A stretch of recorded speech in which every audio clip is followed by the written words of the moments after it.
איך חז"ל דורשים, חוץ מזה שמכאן לומדים את המצווה שצריך לאכול 3 סעודות בשבת, איך דורשים את זה? וכדרשות חז"ל על הפסוק, יש דרשות כאלה. אמר רב שמעון בן פזי, אמר רבי יהושע בן לוי, זה אותו רבי יהושע בן לוי, משום בר כפרה, הוא אמר את זה בשם בר כפרה, כל המקיים 3 סעודות בשבת, כל מי שמקיים את המצווה של 3 סעודות, ניצול מ3 פורעניות. הוא ניצול מ3 דברים לא טובים. מחבלו של משיח, אז זה כבר קשור למשיח, ומדינה של גיהינום, וממלחמת גוג ומגוג, שזה גם קשור למשיח. איך אני לומד את זה? איך יודעים שאם אני אוכל 3 סעודות בשבת, אני ניצלתי מ3 פורעניות? אז בגלל שבכל אחד מה3 פורעניות כתוב המילה יום. אז 3 היום של שבת זה מציל אותי מה3 יום הלא טובים שיש בתנ"ך. דכתיב היום, כאן בשבת כתוב יום, היום, אז יש היום ראשון, וכתיב בחבלו של משיח, לגבי חבלי משיח, יש פסוק במלאכי, בסוף מלאכי, סוף הנבואה של עם ישראל, כתוב, הנה אנוכי שולח לכם את אליה הנביא, לפני בו יום השם, כתוב יום.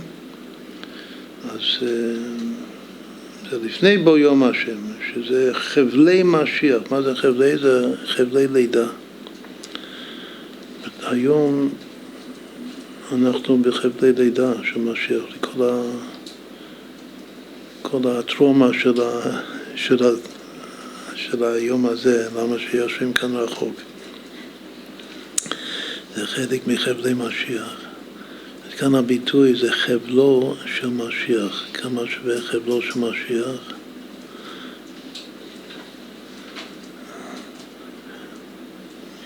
חבלו של משיח.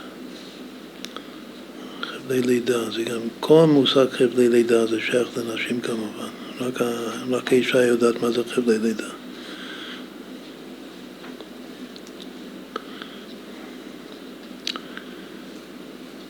חבלו של משיח, אני אומר את זה, זה שווה 734, תחלקו את זה ב2,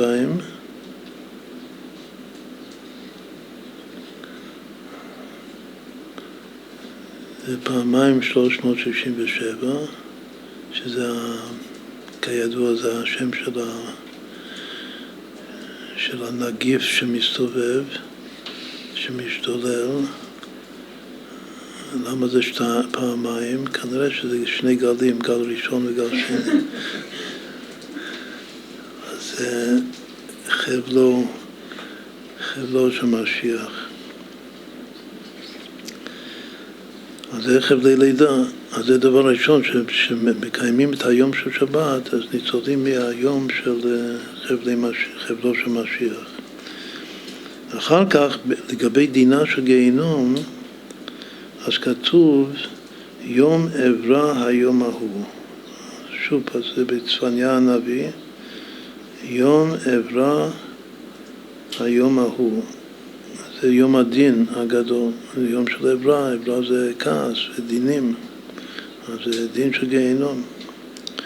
מלחמת גוג ומגוג, מה כתוב שם?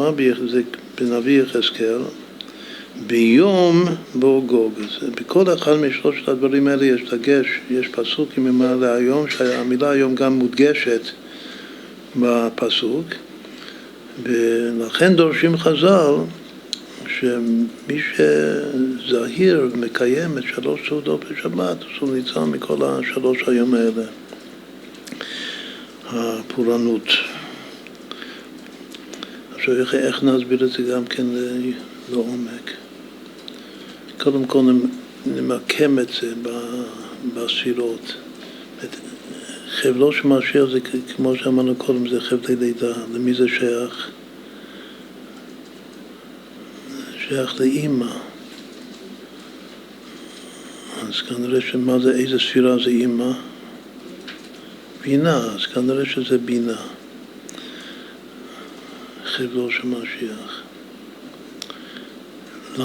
למה יש שם קושי ודינים, כאילו סבל של חבלי לידה?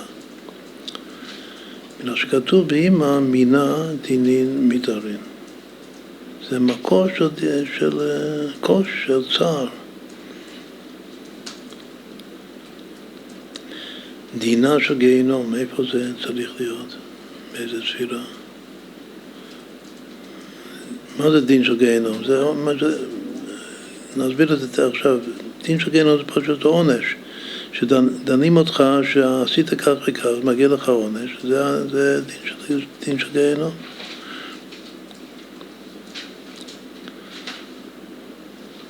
אז איפה זה דין בכלל? איפה דנים את הבן אדם? באיזה ספירה? מטיב את זה בגבורה, בשאלת הגבורה. שם דנים אותו, ואם מגיע לו דין של גיהינום, אז הוא מקבל את הדין. איפה זה מלחמת גוג ומגוג? איפה זה צריך להיות? זה כבר צריך להיות עוד, נכון? שכל המושג מלחמות זה נצח והוד. רק שהקושי של המלחמה, כאילו ההפסד, הצער של המלחמה זה הוד. הודי נהפך עליי למשחית.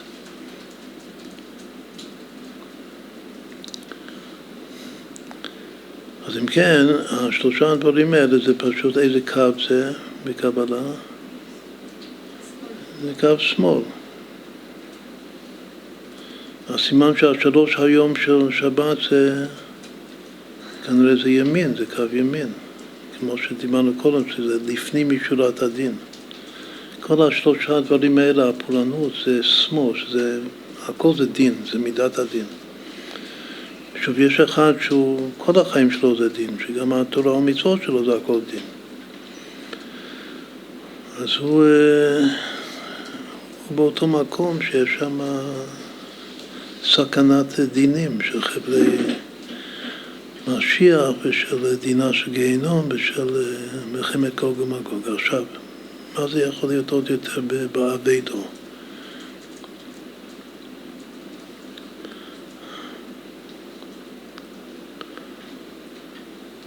אמרנו כל מה, התכלס זה שאדם צריך להוליד את עצמו. הוא צריך להוליד את משיח מתוך עצמו. זה סעודה שלישית אמרנו. זה קשה. זה לא קל להוליד את עצמך. עוד פעם, כל אחד יש לו פוטנציאל אינסופי. אבל רוב האנשים חיים את כל 120 שנים שלהם בעל מדין ולא ממצים את הכוחות הפנימיים הנפשיים שלהם. לא זוכים להוליד את עצמם. אבל מי שיודע שיש כזה דבר שאני צריך להוליד את עצמי, הוא משתדל, אז הוא ודאי יהיו לו הרבה חבלי לידה. זה לא יהיה לו פשוט. שום דבר טוב בעולם לא בא פשוט. אז בעבודה פנימית, להוליד את החבלי משיח כאן, להוליד את עצמי, להוליד את המשיח שבתוכי. שהיום לא תמצאו בשדה, רק תעבדו קשה להוציא אותה מבפנים. זה בעמדי דיתקסיה, זה בינה, אימא.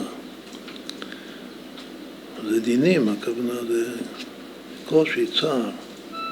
מה זה דינה של גיהינום? זה אמרנו הרגע.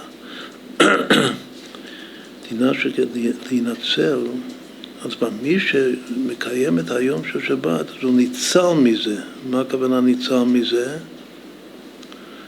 שכמה שזה קשה, אבל זה ילך לו יותר קל. תהיה לו לידה קלה.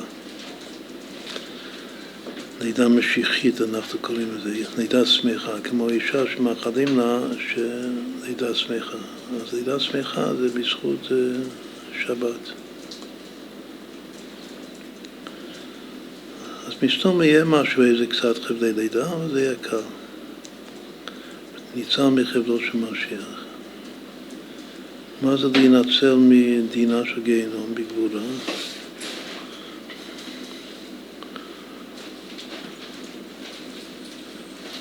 זה פשוט להינצל מעונש. אני לא צדיק. עשיתי הרבה דברים לא טובים בחיים. אז מגיע עונש.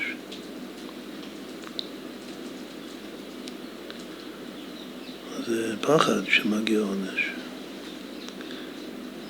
פעם כל הספרי מוסר, זה רק היה לתאר את העונש של הגיהינום. ומתוך הפחד של העונש, שאולי מישהו יהיה בסדר, יתחיל לשמור את שורת הדין. אבל יש דרך, יש עצה טובה להינצל מעונש. כמו שאחד עושה תשובה מאהבה, אז הזדונות שלו הופכים להיות זכויות. אז לא מגיע לו עונש, מגיע לו שכר. בכל אופן, כל אחד צריך לדעת שמגיע לי עונש. אבל יש עצה טובה, שהתורה מקדימה רפואה למכה, והרפואה זה שבת, כי שבת היום להשם. מה הדבר השלישי? שזה מלחמת גוג ומגוג.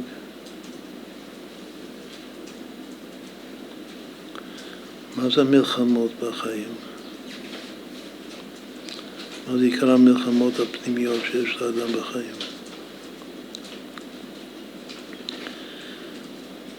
מה קורה בנצח ועוד, בכליות? כליות יועצות זה מקור של מחשבות. מלחמת גוג ומגוג זה שאדם שוטפים את האדם במחשבות צרות ורעות. לא מרצונו. דווקא בתוך התפילה האדם מקבל כל מיני מחשבות צרות. וזה נושא מאוד מאוד גדול בחסידות. מה עושים נגד מחשבות צרות? אז בהפשטה, מחשבות צרות בחיים, גם שאחד סתם שהוא מפחד, או כולם מפחדים, יש כל מיני פרנויות וכל מיני חרדות, זה הכל מחשבות צרות. אז זה מי נלחם בי? הבעל דבר, הגוג ומגוג, 70 אומות העולם. כתוב שגוג ומגוג שווה 70 בגימטריה. זה כללות כל הקליפות, כל 70 אומות העולם, הכל נלחם בי. איך הוא נלחם בי? שהוא מכניס בי מחשבות צרות. שוטף את המוח שלי עם מחשבות צרות. אז צריך להינצל מזה. אז גם זה בזכות שבת. בזכות היום, בזכות משיח של שבת. אז בזכות השלוש היום של שבת ניצלים משלושת הדברים האלה של קו שמאל. חבלי משיח, את שר הלידה, ודינה של גיהנום זה העונש, ושטף של מחשבות, של מלחמה, שמישהו כל הזמן האדם נמצא במלחמה פנימית, בגלל שיש לו מחשבות טורדות אותו.